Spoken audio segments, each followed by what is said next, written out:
What's up? You wanted the rainbow Pikachu, but instead you get this big Mexican here.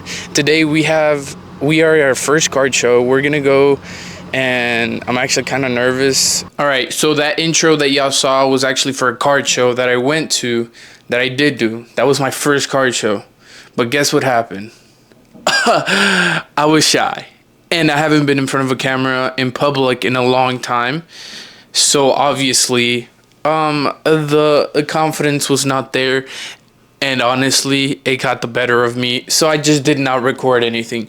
But anywho, what we will be doing is going over everything that did happen over the show, and I'm gonna run y'all some numbers. We're gonna make this like a little series thing. I'm gonna show like some things. I think I did record like kind of the setup. So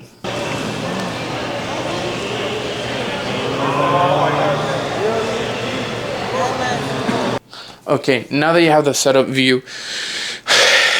So we basically started off because this grand idea of mine came when we went to a card show and we were master setting. This is like this wasn't the first card show I went to ever. We went to back at North Carolina. We went to one, and we were trying to master set temporal forces. I ended up just buying a boost ETB. Anyways, we went to the Deerbrook one mall, and it's here in Texas. So, my lovely and beautiful girlfriend did this binder for me. And this actually goes perfect for the perfect order master set. So I'm gonna just kind of be running it through y'all. So I know this has not much to do with the card show stuff, but anyways, this is kind of the story of how I got into this, okay? Because it's not like just anything. So mind you, I had a pretty decently okay collection size of Pokemon cards before everything. So I decided to get all of that, went to the card show, and we master setted this perfect order. It's a little wonky, but we have all of it, like every reverse hollow, everything, all of it. We master set it, right? Okay. All right. Now in the back, at the time, it was new, so it was pretty. We have all the illustrators, the full arts, the everything you can think of. Anywho, point being is, I basically emptied out my collection to master set perfect order. Was it worth it? Low key, yes. Why not? I mean, yes. Honestly, it was. I won't be master setting anything after that because holy. That took a lot. Anyways, back to what we were saying. Back to what we were getting at. We were coming along some people at a table, and they were telling us that it wasn't actually that expensive to get the table. And I was like, I was looking to master set, and I was like, you know what? I need some right now to be able to look through is bulk. Because at the card show in North Carolina, there was a table. There was a vendor who obviously had like cards, sealed products, and in front was nothing but bulk. Okay, I'm talking about, I'd say a solid 6 tables of bulk, of like old bulk, like vintage, modern. At the time I wasn't really doing perfect orders, so you know, it was just new, so I wasn't gonna do that. Anywho, being they had like all of it was just woke, and it honestly semi helped me when I was doing the temporal force master set, which I just completely scrapped, and I'm not doing that. But when we came back and I was doing the perfect order, I was like, you know what, I need a bulk table, and there is no bulk table around this whole place. So what I decided to do was get bulk, a whole bunch of bulk, as much bulk as I possibly could.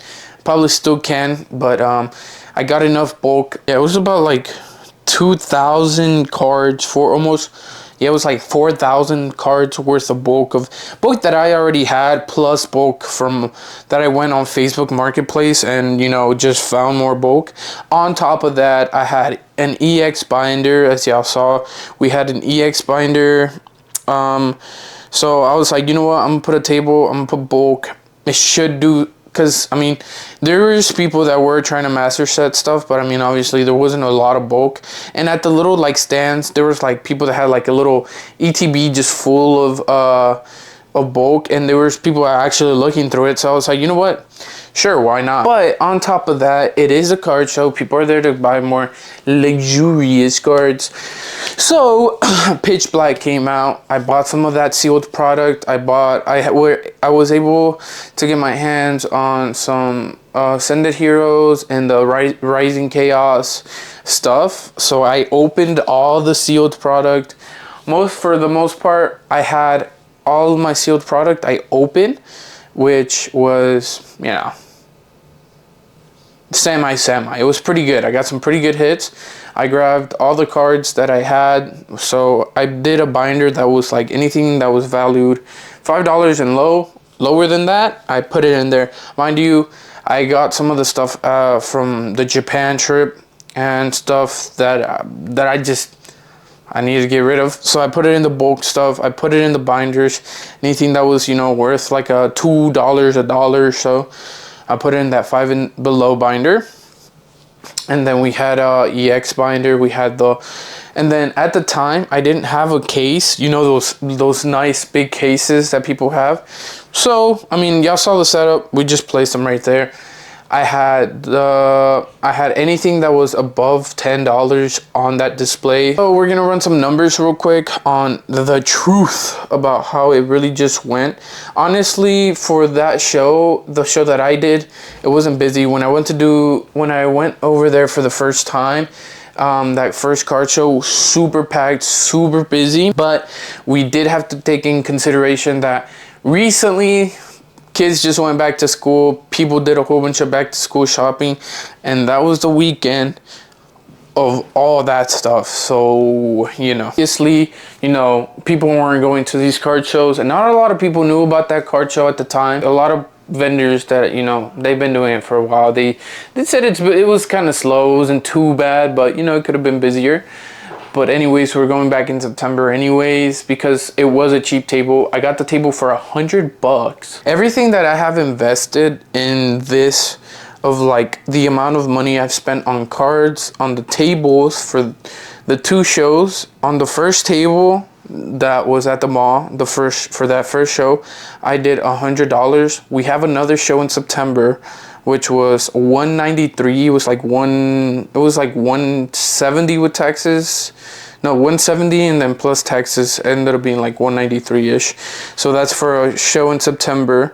Bulk, we bought a bulk amount of like $30 worth of bulk, and then we bought another $300 worth of bulk. But in that bulk, there was EXs and like illustrate like little like cheaper cards, like Illustrator rares and stuff like that, where I could get like $5, $7, $8, like stuff like that off of those cards.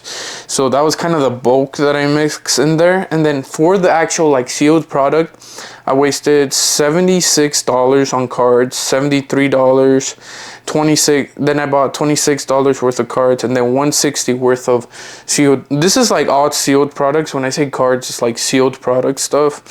$140 on sealed products, 38 on sealed, and then 15 on bulk. And then in the inventory, after we ran all the numbers and added all of that, we invested $1,125. Okay, so that was like adding everything together that we did for the tables, the bulk, the sealed products. That's how much everything came up to. Organizing everything, I always organize the night before, because prices drop, you know.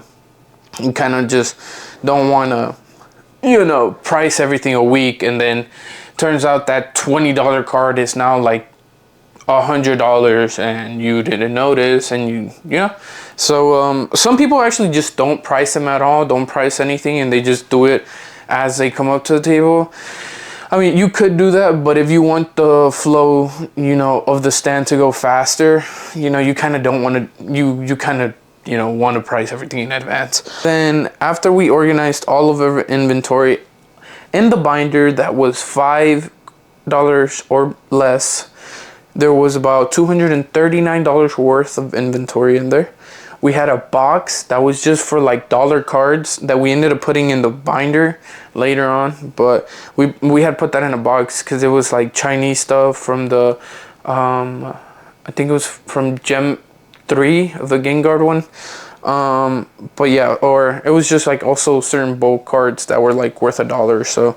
So we put it in there. That was $116 worth of cards. So in the bulk, we actually had $2,250 worth of bulk. So like if we sold everything, that's how much money we should have gotten out of it. And then in loose singles, which was the more expensive card, in those single cards, we had $833 worth of cards. Our total coming out to be $3,690. So in our inventory on that table, we had $3,690 just chilling there.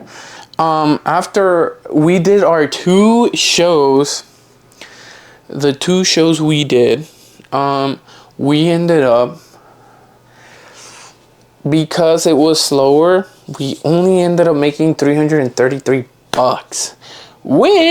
which is actually not too bad for me in my scenario, that in my kind of position that I was in. Actually, none of that is profit because it's going back into whatever money I invested. With that money, I'm slowly like going back and paying, like I'm separating the money that I technically invested in and giving back to the investor.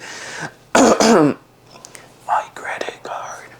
Anyway, so I paid off the $100 from the table.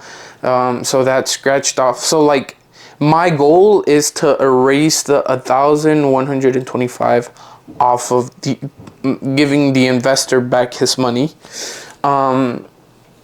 So I gave $100 for the table that we invested in. So that was leaving me with $233 ish. Yeah, $233. But then I proceed to then last minute before we go, there was a guy who came up to the table, and it was the last day of the show, and he came up with a binder full of stuff, and I ran through it, picked up some stuff, since I was like, well, I have to fill up everything back up anyways. I was gonna have to go back on Facebook and like look and try to get a little bit more product. So he had like 3-4 binders. I really wish I would have recorded this stuff. Next show I'm definitely recording everything because it was super fun. It was very battery draining, but yeah. Anyways, I bought like, what was it, $35 worth of like product off of him. So that subtract off of our earnings. I bought another another table for 2 days, $100. So it left me kind of like with $95 ish. Anyways, I have one of these now. So slowly, with also the money that we make, we're buying the products that we need for the card show. The experience of vending at a card show was super fun. It was exciting. It was cool. Did very interesting trades. Saw a kid with the craziest binder. I'm talking about Crown Zenith cards, like a lot of very 151. He had a crazy binder, and mind you, I think this kid was like 8 or 7. Don't know how he got his hands on those cards. It was a fun experience. It was very draining though. Social battery went pound every day. I would come back home with a bit of a headache, and I wouldn't eat at the card shows because I mean I didn't want to waste any money on the food, because I would just come back home and eat. I ate before the shows and I ate once I came back. Once in a while we would take something to snack on, but other than that, yeah. It was super fun though. It was an experience, that's for sure, but it was kind of intimidating because everybody's like around you with a whole bunch of like expensive cards. But overall, 10 out of 10. Did end up actually, I did do some trades for certain cards for like the kids and stuff. My girlfriend made a little bit of keychains and like cute little thingies. I ended up giving those away too for the like, there's little girls and like kids. I gave free stuff to them too, like little portfolios or whatever. So you know, that was also kind of, it was nice to see kids, you know, smile and stuff, because like you give them free stuff, they're like happy. But yeah, and now I kind of just bought some sealed stuff that I do want to end up selling, and then I'm gonna try to see if I can get my hands on some cards. I mean, I have like about 4 weeks. I had like a whole month to like gather more new stuff. So yeah. So I mean, I'm gonna see what I can get my hands on. But yeah, that was kind of how my experience as first time vending went. Next time I will for sure record there. I will probably be on TikTok live. So if you're interested on that, you can check my stuff out, man. But yeah. Anyways, other than that, thank you for watching.